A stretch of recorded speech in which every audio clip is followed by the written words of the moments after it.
Medical കോളേജിൽ 14-കാരന് അമിത dose മരുന്ന് നൽകിയ സംഭവത്തിൽ ജീവനക്കാരനെ സസ്പെൻഡ് ചെയ്തു എന്ന വാർത്തയാണ് പങ്കുവയ്ക്കാനുള്ളത്.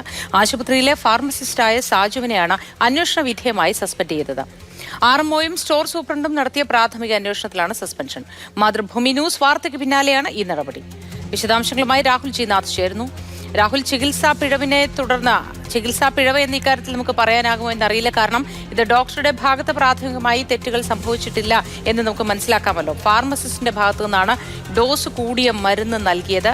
അതുകൊണ്ടാണല്ലോ അന്വേഷണ വിധേയമായി ഇപ്പോൾ മാതൃഭൂമി ന്യൂസിനെ തുടർന്ന് സസ്പെൻഷനും. വിശദാംശങ്ങൾ എന്തൊക്കെയാണ്? രാവിലെ മുതൽ നമ്മൾ ഈ വാർത്തയ്ക്ക് പിന്നാലെയുണ്ട്. അതായത് ഈ മാതാപിതാക്കൾ ഉന്നയിക്കുന്ന പല ആശങ്കകളുണ്ട്. ഒന്ന്, ഡോക്ടർ നൽകിയ മരുന്ന് എങ്ങനെ കൂടിയ ഡോസിൽ ഫാർമസിസ്റ്റ് നൽകാനാകും? ആ മരുന്ന് കഴിച്ചതിന് ശേഷം കുട്ടി അനുഭവിച്ച മാനസിക പ്രശ്നങ്ങൾ അത് മാതാപിതാക്കൾ നമ്മോട് പറഞ്ഞാണ്. ആ ഘട്ടം മുതൽ ഈ വാർത്തയുടെ പിന്നാലെ ഉണ്ടായിരുന്നു.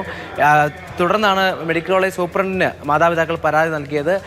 ഈ നടപടി എന്താകുമെന്ന് നോക്കി ബാക്കി കാര്യങ്ങൾ തീരുമാനിക്കാമെന്ന് തന്നെയാണ് മാതാപിതാക്കളും പറഞ്ഞത്. ഒടുവിൽ നടപടി ഉണ്ടായിരിക്കുന്നു.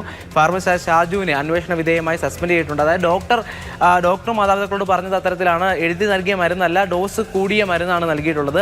അത്തരത്തിൽ മരുന്ന് കഴിച്ചതിൻ്റെ ഭാഗമായാണ് കുട്ടിക്ക് ഇപ്പോൾ ആരോഗ്യ പ്രശ്നങ്ങൾ ഉണ്ടായെന്ന് ഇപ്പോഴും മാതാപിതാക്കൾ പറയുന്ന ആശങ്ക നിലനിൽക്കുന്നുണ്ട്. അതായത് ഈ മരുന്ന് കഴിച്ചതിൻ്റെ ഭാഗമായി ഇനിയും ആരോഗ്യ പ്രശ്നങ്ങൾ ഉണ്ടാകുമെന്നുള്ള ആശങ്ക നിലനിൽക്കുന്നുണ്ട്. അത്തരത്തിലുള്ള ആശങ്കകളുണ്ട്. അപ്പോൾ എന്തായാലും ആ വാർത്തയിൽ നടപടി ഉണ്ടായിരിക്കുന്നു. ഫാർമസിസ്റ്റിനെ അന്വേഷണ വിധേയമായി സസ്പെൻഡ് ചെയ്തിട്ടുണ്ട്. പ്രാഥമിക അന്വേഷണത്തിൽ ഒരു പിഴവ് പറ്റിയത് ഫാർമസിസ്റ്റിൻ്റെ ഭാഗത്തു നിന്നാണെന്ന് കണ്ടെത്തിയിരിക്കുന്നു. ഒടുവിൽ നടപടി ഉണ്ടായിരിക്കുകയാണ്. മോദി, ശരി രാഹുൽ, വളരെ ഗുരുതരമായ ഒരു പിഴവാണ് ഫാർമസിസ്റ്റിന്റെ ഭാഗത്തു നിന്ന് ഇപ്പോൾ ഉണ്ടായിരിക്കുന്നത്. ഡോസ് കൂടിയ മരുന്നാണ് കുട്ടിക്ക് നൽകിയത്. ഡോക്ടർ എഴുതി നൽകിയതിൽ നിന്നും വ്യത്യാസപ്പെട്ടാണ് നൽകിയിരിക്കുന്നത്. അതുകൊണ്ട് തന്നെ പ്രാഥമികമായ വിലയിരുത്തലിൽ ഫാർമസിസ്റ്റിന്റെ ഭാഗത്തുനിന്ന് വീഴ്ചയുണ്ടായിട്ടുണ്ട് എന്ന് മനസ്സിലായതിനെ തുടർന്നാണ് പ്രാഥമികമായ നടപടിയായി സസ്പെൻഡ് ചെയ്തിരിക്കുന്നത്. രാഹുൽ, ഇനി എന്ത് നിയമ നടപടികൾ ഈ ഫാർമസിസ്റ്റിന് നേരിടേണ്ടി വന്നേക്കാം?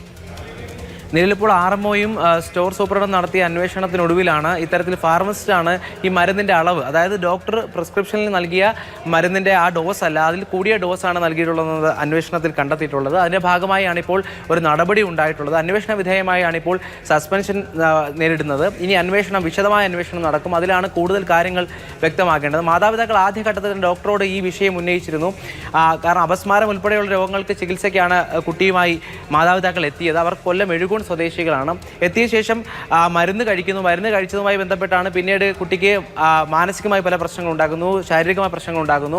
അങ്ങനെ ഡോക്ടർ നോക്കിയപ്പോഴാണ് നൽകിയ മരുന്ന് ഡോസ് കൂടിയിരുന്നു എന്ന് മനസ്സിലാക്കുന്നത്. ശേഷം പ്രാഥമിക ചികിത്സയ്ക്ക് ശേഷം ഇപ്പോൾ കുട്ടിയുടെ ആരോഗ്യം തൃപ്തികരമായിട്ടുണ്ടെങ്കിൽ രാഹുൽ, ഏതായാലും ഈ ഘട്ടത്തിൽ കുട്ടിയുടെ ആരോഗ്യനില തൃപ്തികരമാണ്, മറ്റു പ്രശ്നങ്ങളില്ല. എങ്കിലും സ്വാഭാവികമായും മാതാപിതാക്കൾക്ക് ഒരു ആശങ്കയുണ്ടാവും. ഭാവിയിൽ ഇത് ഏതെങ്കിലും തരത്തിൽ കുട്ടിയെ ബാധിക്കുമോ എന്ന കാര്യത്തിൽ അന്വേഷണ വിധേയമായി ഇപ്പോൾ ഫാർമസിസ്റ്റിനെ സസ്പെൻഡ് ചെയ്തിട്ടുണ്ടെന്നാണ് ഏറ്റവും പുതിയ വിവരം.